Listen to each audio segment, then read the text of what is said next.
So in this week, in the middle of Australia's ongoing housing crisis, a new solution has been floated by researchers and policy types.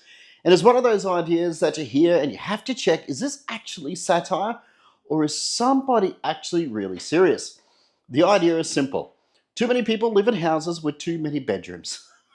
Yeah, that's right. According to their data, 60% of households are just one or two people, but 3/4 of dwellings are just 3 bedrooms or more. So they're saying there is a mismatch. Too many spare capacity, too many empty bedrooms. And their bold idea? Well, a tax on spare bedrooms. The claim is this would encourage people to move into homes that match their size and free up housing for families. They even admit that nobody's even going to like this, but they argue, in their own words, that government could make it more expensive to have more housing than you need and cheaper to live in a small housing. That's the logic, and they're even putting forward a serious policy discussion.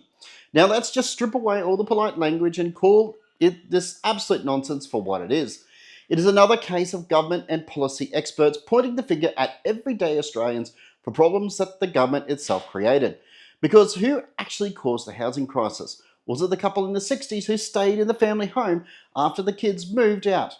Was it the single bloke in the suburbs with the spare room for when his mum comes to say? No. This crisis was caused by decades of government failure, red tape that strangles development, green tape that halts brand new projects for years, and skyrocketing construction costs, immigration levels that outpace housing supply by hundreds and hundreds of thousands, and councils blocking medium density housing because of bureaucratic battles.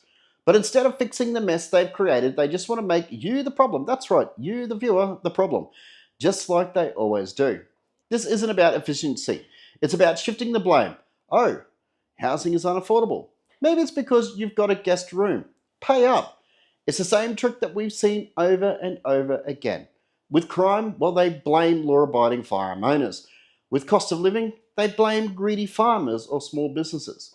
With energy, well, blame households for using too much power, while corporations offshore those emissions. Every time they find an everyday scapegoat. And now, well, it's homeowners with too many bedrooms. Now let's talk about this, honestly, who this actually hits. Widows and pensioners, a woman who lost her husband but still lives with the family home for the last 40 years. Taxed. Farmers, big houses on those properties, maybe 2 people living there. Taxed. Families with growing kids. They keep the rooms open and ready for the kids or the grandkids when they visit. Taxed. Rural Australians, where houses are being built because you don't have the space issues like the city. Taxed. These are everyday people who did everything right. They've worked, they've paid their taxes, they've paid off their mortgages, and they've kept their homes. And now the government can't manage the housing market. They've painted it as villains. It always seems to be the same people carrying the burden, the responsible, law-abiding ones who actually have built something. And I stand with them, because this isn't just a tax, it's a message. You don't really own your home. You're just renting it from the government, and they'll decide if you're using it properly. Now, I just want to just pause here and take a step back, because this honestly is the much bigger process. This is a bigger picture, and it's just the pattern. The principle here is very, very simple, and you need to understand this because this is so simple. The state believes that it can dictate how you can use your property, your possessions, and your life.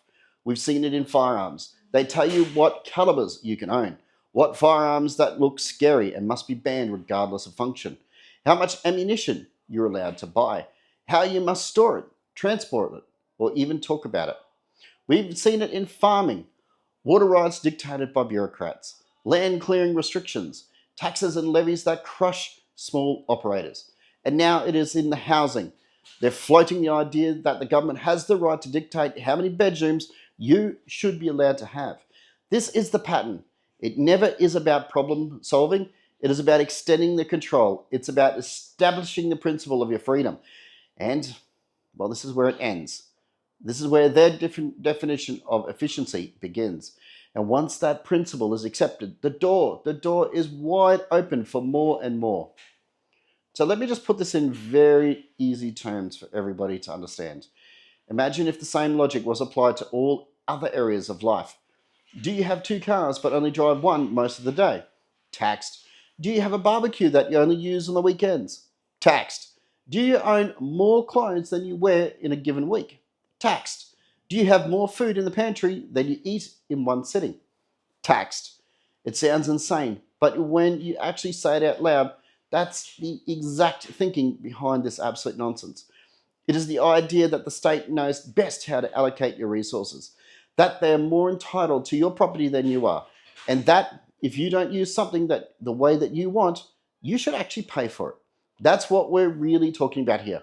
Not the bedrooms, not the housing, but the principle of ownership versus control. Do you own it, or are you just borrowing it under their conditions? This proposal to tax spare bedrooms isn't just dumb, it's dangerous because it reinforces the same mindset that has been eroding Australian freedoms for decades. The mindset that says you don't really own your own home, you don't really own your own firearms, and you don't really own your farm, your water, or your business. The government lets you rent it until they decide that you're using it inefficiently. And that should be very terrifying for every single Australian. Whether you're a shooter, farmer, or somebody who just wants to keep a guest bedroom free for when your family visits. This is why I keep making these videos, because bit by bit, issue by issue, we're losing the simple idea of free people should be able to live freely. If you agree that this spare bedroom tax is absolute madness, share this video, talk about it, don't let it slip under the radar, because it's just another policy idea.